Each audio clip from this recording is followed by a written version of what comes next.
buenos días, bienvenidos a su programa Voces en Directo. Estamos transmitiendo desde las oficinas del periódico El Economista.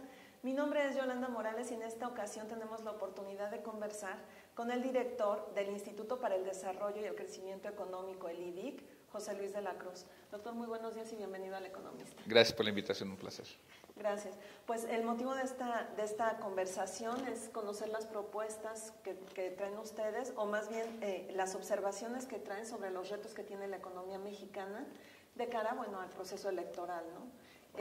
Quisiéramos comenzar, doctor, porque nos platique un poco cómo nace la idea de generar estas observaciones sobre los retos que tiene la economía. Claro. Bueno, básicamente lo que es la propia génesis de nuestro instituto plantea un reto, crecimiento económico. Es decir, nosotros lo que estamos observando es que este 2.5% de crecimiento promedio que se ha observado en los últimos 25 años o en los últimos 30 años, pues evidentemente es insuficiente. Para poder subsanar los rezagos que existen, necesitamos crecer 5%. Y por eso planteamos esta obsesión por el crecimiento económico. ¿Cómo hacerlo? Desde nuestro punto de vista es inversión. La parte de inversión, tanto pública como privada, es fundamental. Hoy la inversión física, la inversión pública de los tres niveles de gobierno está en niveles muy bajos. La del gobierno federal es comparable a hace 10 años, es decir, no estamos invirtiendo en infraestructura, puentes, caminos que son necesarios para facilitar la actividad económica. Y un elemento fundamental también es la parte hacendaria. La hacienda pública nos parece que debe de reformarse, no nada más para dotarle de más ingresos al gobierno, sino para garantizar que sean erogados de manera eficaz. Doctor, ¿qué es lo que ha pasado en estos 10 o 12 años que el gobierno, por un lado nos dicen, una de las grandes fortalezas, nos dicen las calificadoras, una de las grandes fortalezas que tienen ustedes son sus instituciones económicas, particularmente Banco de México y la Secretaría de Hacienda? Pero quien gasta es la Secretaría de Hacienda y usted nos dice, bueno, lo que está pasando es que la infraestructura, que no se ha invertido en infraestructura, que no se ha hecho inversión pública. ¿A quién le escuchamos? ¿A quién le creemos? Bueno, yo creo que hay aquí dos elementos distintos que se están evaluando. Es decir, las calificadoras fundamentalmente lo que están observando es, por un lado, el manejo de la deuda pública, el manejo en sí financiero, el contable sin embargo, no necesariamente están fijándose en algo que para nosotros es esencial, crecimiento económico. Es decir, el gasto público debe de estar enfocado a resolver los problemas para los que está diseñado ese gasto, que es inversión que genere crecimiento, educación pública que nos permita tener un capital humano más competitivo, seguridad pública, la parte tan solo de financiamiento de la banca de desarrollo no está generando los aspectos de crecimiento para los que fue diseñada en su concepción original. Entonces, me parece que si bien las calificadoras es su trabajo, están revisando la parte contable, la parte de ingresos, egresos, deuda, desde nuestro punto de vista hacia el interior del país, lo que necesitamos es garantizar que eso genere crecimiento y me parece que eso no está ocurriendo. Ok. Ahora, ¿cómo revertir este rezago que tenemos en infraestructura? ¿Cómo propiciar o a quién tenemos que convencer para desarrollar proyectos de un calado mayor? Bueno, aquí me parece también que hay dos elementos. El primero es, evidentemente que el gobierno, tanto federal como los gobiernos estatales, deben de destinar más recursos a la inversión física. Hoy la inversión física es el mecanismo de ajuste contable en las finanzas públicas, es decir, es lo que más se recorta en ánimo de tener menores déficits. Eso debe de cambiar. El ajuste tiene que ir por el gasto corriente. Entonces, lo primero es darle a la inversión física el papel que merece. A nivel mundial, por ejemplo, China invierte, tanto privado como público, alrededor del 45% como proporción de su PIB. En México es el 23%. Los países asiáticos es alrededor de entre 28 y 35%. Entonces, debemos tener objetivos más ambiciosos de inversión. En la parte de qué proyectos se tienen que destinar, ahí me parece que evidentemente hay algunos que son de carácter público, por la cuestión estratégica de carreteras, puentes, pero también de fuerte colaboración privada, es decir, esas acciones público-privadas deben de fortalecerse porque ahí está la manera de lograr mejores aeropuertos, mejores aeropuertos, ferrocarriles, todos esos sistemas de comunicación que son los que hacen hoy muy competitivo al Pacífico Asiático y también, por ejemplo, a los países europeos, los propios Estados Unidos. Hacia allá me parece que tenemos que ir. Ahorita que lo estoy escuchando, recuerdo la presentación que acaba de hacer en febrero o en marzo la Organización para la Cooperación y el Desarrollo Económico del documento Getting Right, donde ellos lo que estaban planteando era una reforma hacendaria, una reforma tributaria, porque lo que nos decían es, sí se necesita gastar, pero necesitan también dinero y necesitan elevar los ingresos públicos. Quiero preguntarle cuál es su opinión al respecto. Entiendo que es parte de los, pues de los retos que usted está planteando también en su presentación. Bueno, comenzando por la parte final, paradójicamente la del gasto, yo creo que ahí hay una tarea importante a realizar en la eficacia del gasto. Hoy, entre 2004 y 2016, el promedio de crecimiento del valor agregado que genera el gasto público en sus 3 niveles de gobierno es de apenas crecimiento de 0.2%. Nada más para ponerlo en contraste, el sector privado, el valor agregado que genera tiene un crecimiento de 3%. Entonces, evidentemente hay una brecha muy grande. Segundo, cuando observamos que a lo largo de esos años lo que ocurrió justamente fue que se gastó más, es decir, el sector público mexicano destinó más recursos, se endeudó más, tuvo recursos excedentes, lo que planteamos es de que no necesariamente fue por falta de dinero, sino porque ese gasto no generó los resultados para los que fue diseñado. Entonces, coincidimos, necesitamos una reforma hacendaria para que cuide que se gaste mejor en tiempo, forma y en resultados. Y en la parte de ingresos, ahí haríamos 2 planteamientos. Uno, que se tiene que tener más cuidado con los ingresos excedentes.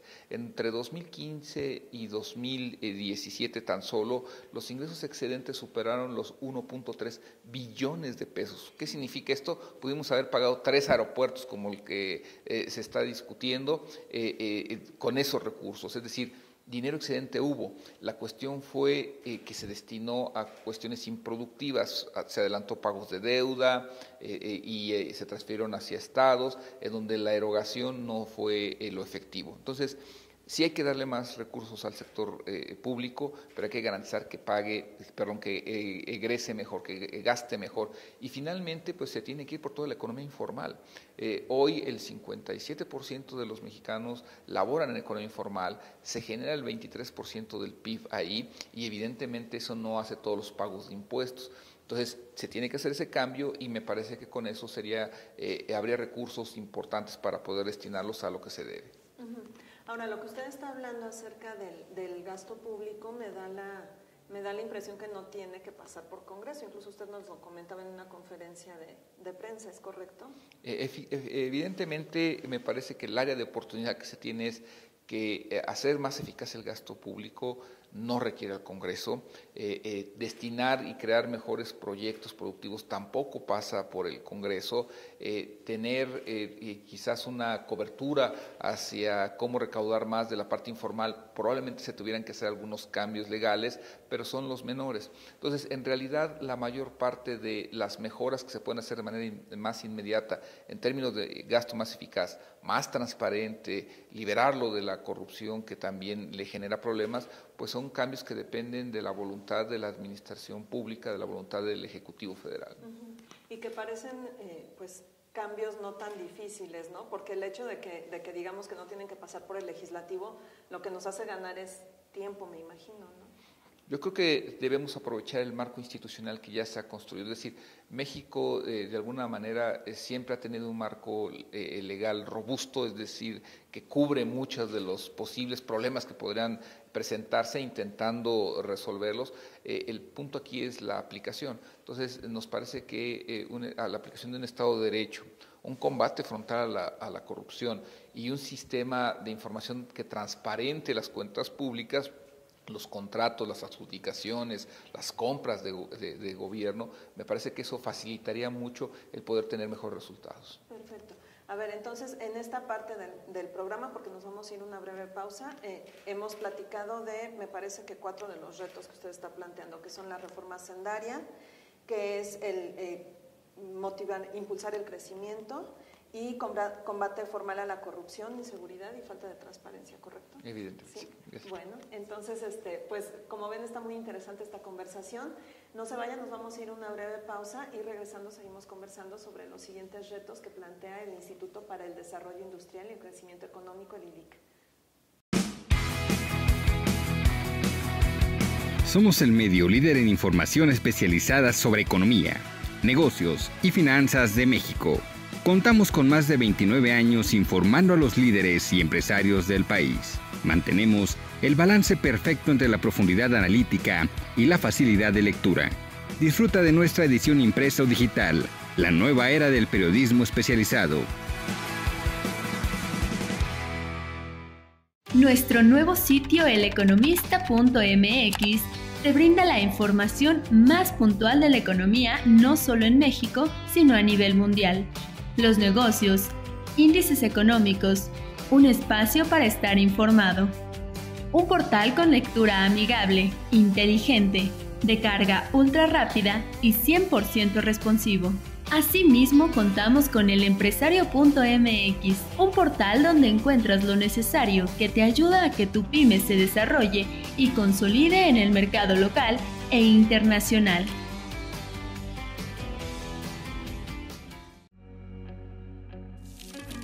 En El Economista, damos valor a tu preferencia.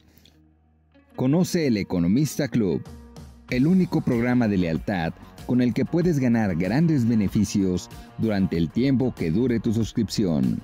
Todos los días y de manera ilimitada, participa para ganar boletos para teatro y conciertos, descuentos y tarifas especiales en distintos establecimientos. Sorpréndete asistiendo a catas de vino, whisky, tequila, entre otros. Accede también a conferencias empresariales de alto nivel, promociones especiales y mucho más.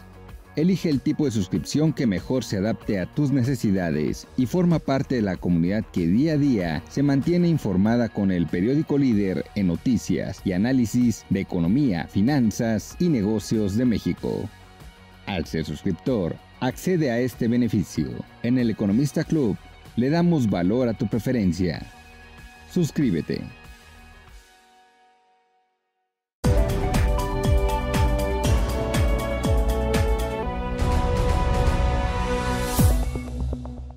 Bueno, pues regresamos a esta conversación que estamos sosteniendo con el director del Instituto para el Desarrollo Industrial y el Crecimiento Económico, el IDIC, José Luis de la Cruz. Doctor de la Cruz, pues sigamos conversando sobre estos retos que tiene la economía mexicana. Ustedes plantean como el primero combatir la precarización del mercado laboral. No sé si nos puede hacer favor de conversar sobre ello.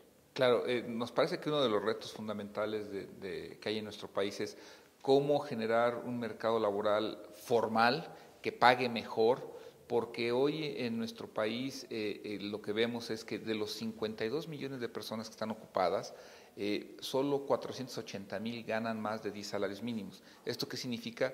Que menos de medio millón de personas son las que ganan más de 27,000 pesos al mes. Y cuando la revisión la hacemos con quién gana más de 5 salarios mínimos, pues es apenas el 6% de estos 52 millones. ¿Qué significa? Que muy pocas personas ganan bien y además esto va en retroceso. La generación de empleo se ha dado entre salarios de 1 a 3 salarios mínimos en el rango. Han desaparecido los empleos que pagan más de 3 salarios mínimos. Entonces, esto se tiene que revertir porque tiene un impacto sobre la pobreza, es decir, el mayor reto que hay es cómo lograr que 60 millones de mexicanos que hoy el Coneval dice no tienen el ingreso para vivir mejor, pues evidentemente lo tengan, y eso desde mi punto de vista es solo a través del empleo. El gasto público, los programas asistencialistas no tienen la solución, y eso todos los puntos que tocamos, nos parece va como de cómo revitalizar la parte empresarial, que también se ha precarizado. Y todo esto depende, supongo, también de la capacidad de los ingresos que pueda tener el gobierno para poder estimular pues los programas o para alimentarlos, ¿no? ¿O no? Yo creo que una parte es el gobierno. Por ejemplo, algo que no son ni siquiera subsidios ni transferencias, la banca de desarrollo. Es decir, durante muchos años en México la banca de desarrollo ha dejado de tener el papel que le debería dar su nombre, que es promover crecimiento, proyectos productivos que acaben impactando en mayor desarrollo para nuestro país. Entonces, recuperar el papel de la banca de desarrollo es fundamental. Hoy el éxito en Asia, de China, Japón, Corea, es su banca de desarrollo, que están financiando infraestructura. ¿A qué se le tiene que asociar? Pues, por ejemplo, en Estados Unidos la infraestructura está comprometida con dos programas, ¿no? Que es el Buy America y el Buy American, que es, pues, privilegian el contenido nacional, lo hecho por las empresas que están en ese país. Entonces, y algo similar ocurre en China. Entonces, me parece que debemos ir hacia recuperar este papel de la banca de desarrollo, fomentar la inversión, favorecer lo hecho en México, evidentemente a precios competitivos, porque tampoco se trata de gastar más, y si logramos eso me parece que podemos generar mayor crecimiento. Un segundo planteamiento que hacen ustedes es reducir la quiebra de empresas y abatir el exceso de regulación. Es un costo muy elevado y un costo oscuro para México. Hoy la regulación, de acuerdo a la propia Secretaría de Economía, nos cuesta alrededor de 3,5 puntos del PIB. ¿Esto qué significa? Pues más de 35,000 millones de dólares, o lo que acabaría implicando pues cerca de 700,000 millones de pesos, la pura regulación. ¿Por qué? Porque el exceso de regulación impide abrir un negocio, pero sobre todo impide operarlo bien. Abre la puerta a la corrupción, a los intermediarios que lo único que buscan es, en función de esa intermediación, pues ganar dinero. Entonces le quita valor agregado e inhibe la inversión desde los micronegocios hasta las grandes empresas. Entonces nos parece que esa regulación es excesiva. Y además tenemos que revertir que en el primer año, de acuerdo al INEGI, en el primer año de vida, sobre todo las pymes, tienen un 33% de probabilidad de quebrar, y que menos de la mitad logra sobrevivir los primeros 5 años y solo un 25% logra sobrevivir más de 10 años. Es decir, es un riesgo emprender en México, y evidentemente que si es un riesgo emprender, pues eso se va a ver reflejado en el mercado laboral, en los salarios, y por ello nosotros planteamos que una mejora regulatoria muy ambiciosa, que elimine la corrupción y que elimine los intermediarios para hacer todos los trámites, también es fundamental. ¿Habrá tiempo en una administración para resolver todos estos problemas, estos retos? Bueno, aquí lo que nosotros planteamos son justamente retos estructurales, es decir, de lo que nos gustaría que nos platicaran quienes aspiran a ser presidente o presidenta de nuestro país, porque no son cuestiones coyunturales. Evidentemente forman parte de la historia moderna de nuestro país, de pendientes que tenemos y que debemos resolver. Por lo tanto, sí creo que la siguiente administración tendrá que generar el entorno de una transición para resolver estos retos, pero seguramente no le alcanzará para transformar a México y resolverlos. Ahora que está hablando usted de los acuerdos comerciales, pues quisiera preguntarle cómo ve el ambiente internacional y cuál es el papel que debería de estar jugando México en esta batalla que se está librando entre Estados Unidos y China. ¿A México le corresponde hacer algún planteamiento? ¿Le corresponde estar planeando algún tipo de estrategia? Bueno, yo creo que debemos tener muy claro, cuando Estados Unidos y China, es decir, la economía 1 y 2, en donde además son la economía industrial 1 y 2, más que hay a favor de China, y donde su presencia en las manufacturas prácticamente domina más del 40% del total mundial, pues es muy claro que se debe de pensar que algo va a pasar y que va a haber modificaciones sustanciales. Además, porque estos dos países representan en esencia pues dos de los socios principales para México, justamente en el área industrial de manufacturas. Por lo tanto, creo que México debe reconocer este entorno, reconocer que va a cambiar, que la estructura del comercio internacional se va a modificar, la reglamentación alrededor seguramente también va a sufrir transformaciones, y en función de eso ser muy proactivo para ver de esto cómo puede obtener ventajas, qué cosas de política industrial deben de aplicarse para probablemente tener una mayor sociedad con Estados Unidos, pero también con China, que es la potencia emergente, es decir, reclama un esfuerzo de política exterior, de construir nuevamente una política exterior profesional en nuestro país, que recupere de alguna forma la dinámica que tenemos en los años 70 y 80, en donde México participaba mucho en este concierto internacional y que de alguna forma se ha perdido. Muy bien. Quisiera seguir conversando sobre los puntos que ustedes están planteando como los retos y está usted hablando de revertir la baja, bueno, ya hablamos de revertir la baja eficacia del gasto público, incrementar la inversión. ¿Cuál es la meta de crecimiento al que debería de aspirar? Siempre se ha hablado de que es un 5% del PIB, pero cuando plantearon las reformas estructurales, nos dijeron que a estas alturas del sexenio ya estaríamos creciendo al 5% y no se logró, a pesar de que ya las tenemos. Quiero preguntarle si tendríamos que hacer metas, o si tendría el gobierno que plantear metas más realistas de crecimiento e irlas consiguiendo paso por paso. Bueno, sin lugar a dudas se requiere una transición. Pero me parece que sí hay la posibilidad de en un par de años acelerar el crecimiento de México por lo menos 2 puntos porcentuales más. ¿Por qué? Esto del valor agregado del gasto de gobierno, en donde si ahorita está creciendo en promedio 0.2, si el gasto de gobierno estuviera creciendo su valor agregado a 3%, igual que el sector privado, ya con eso México en general estaría creciendo por arriba del 3%. Entonces ahí hay un primer elemento. Un segundo elemento es, hoy México es un importador neto de insumos intermedios. Si nosotros vemos la parte de la balanza comercial, las balanzas de servicios, pues el problema es que tenemos un déficit que supera los 4,5 puntos como proporción del PIB. ¿Esto qué significa? Nosotros le acabamos transfiriendo recursos al extranjero. ¿Cómo subsanamos eso? Pues con las remesas, es lo que nos ayuda a atenuar un poco ese problema. Entonces México debe de ir hacia generar mayores encadenamientos productivos, por ejemplo, alrededor de los grandes proyectos, alrededor del proyecto del aeropuerto, de los ferrocarriles, de los caminos que se están construyendo con mayor contenido nacional, pues como lo hace Estados Unidos con su programa Buy American, o como China lo está planeando hacer, o lo está instrumentando ya a través de su proyecto Hecho en China 2025, que quiere llevar el contenido nacional de su industria estratégica del 40 al 70%. Entonces, México tiene que fomentar esos encadenamientos, encuentros de negocios, en donde me parece que si solo nos lográramos sustituir el 5% de lo que hoy estamos importando en insumos intermedios, son 15,000 millones de dólares más, 1,5 puntos del PIB más que podríamos crecer, y con eso tenemos un 4% de crecimiento, y eso creo que sí se puede lograr en un par de años.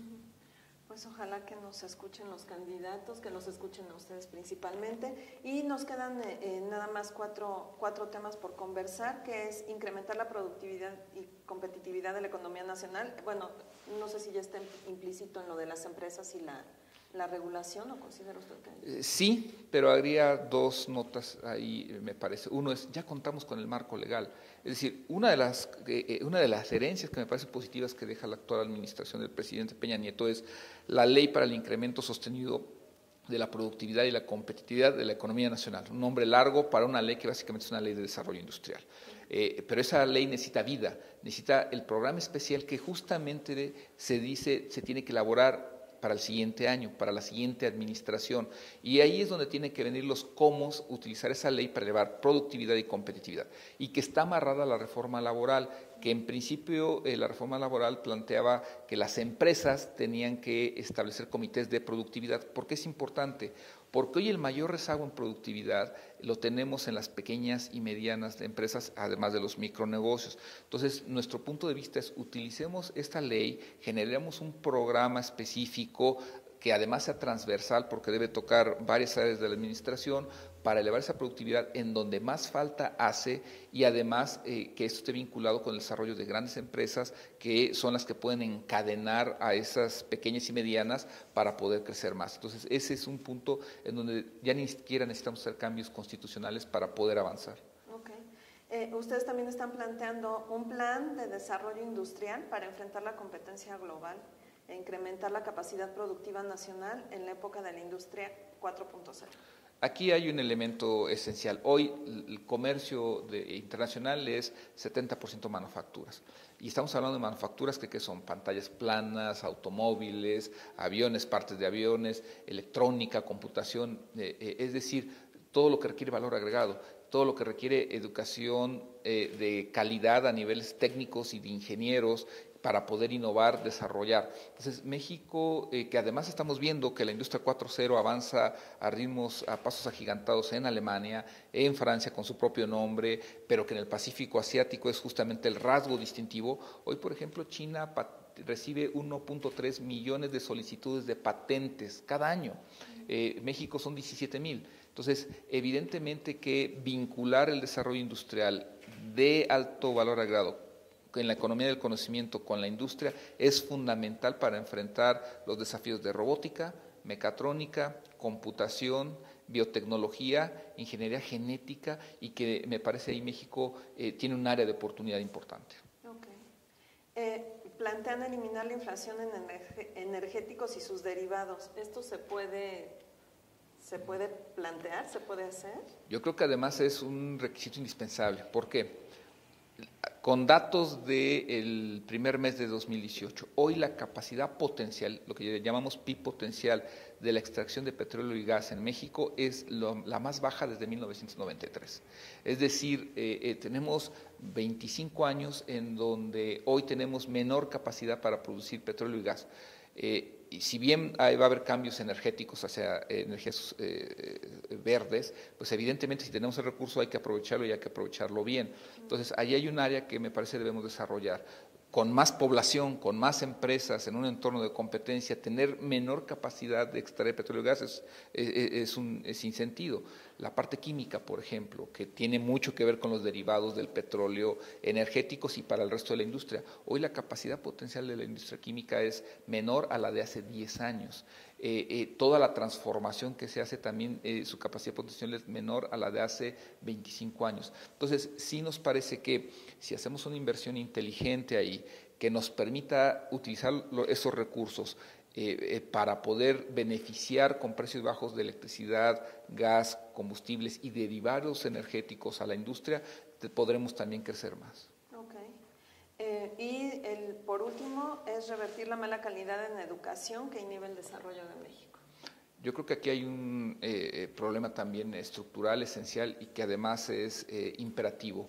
No nada más es, digamos, la reforma a la parte de educación básica, que esa ya se ha avanzado y que ahora hay que llevarla a que sea de mejor calidad. Es muy claro, los resultados de los exámenes, de las pruebas internacionales, los resultados de los exámenes internos muestran las deficiencias que tenemos en matemáticas, comprensión de lectura, aún la propia redacción de algunos de nuestros estudiantes.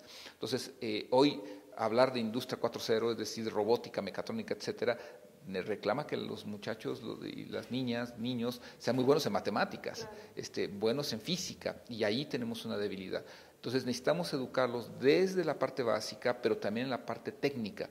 Hoy tenemos un problema de que la industria automotriz está en el país, pero no tienen los técnicos y los ingenieros que requieren. Entonces necesitamos prepararlos, igual para la aeronáutica, igual para la computación, para la microelectrónica. Entonces necesitamos educación de calidad vinculada a todo el proyecto, nosotros lo planteamos de modernización industrial y que en un momento dado nos puede dar un diferencial productivo que nos permita crecer más. Pues, doctor, es muy estimulante escuchar que hay centros de pensamiento, que hay think tanks mexicanos que están haciendo propuestas y están señalando como puntualmente lo que requiere la economía. Ojalá de verdad que los candidatos a la presidencia pues los escuchen y que lo puedan incorporar en sus, ya no en sus planteamientos de campaña, sino más bien en sus políticas públicas cuando lleguen al poder. Le agradezco mucho, no sé si quiere agregar algo adicional. Pues como instituto nada más que estamos presentando esto a la sociedad, es decir, en mayo haremos la presentación de la parte política y en junio de la parte económica, es decir, la idea es que no nada más los candidatos, sino la sociedad pueda tener esta información y evidentemente a partir de ello pues generar un diálogo propositivo. Claro, muy bien, pues muchísimas gracias por haber estado con nosotros. Gracias por la invitación. Bueno, y gracias a ustedes por habernos acompañado. Soy Yolanda Morales. Nos vemos en una próxima emisión. Hasta luego.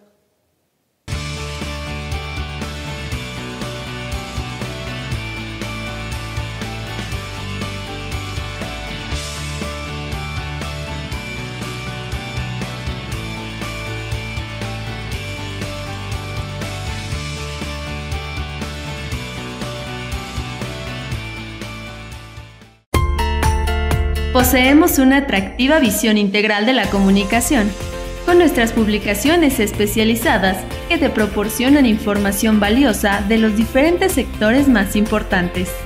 Semanalmente, Los Políticos, Turismo, Autos y The Washington Post. Mensual y trimestralmente, Estrategias, Previsión, Energía y Universidades, entre otros. Suscríbete ya.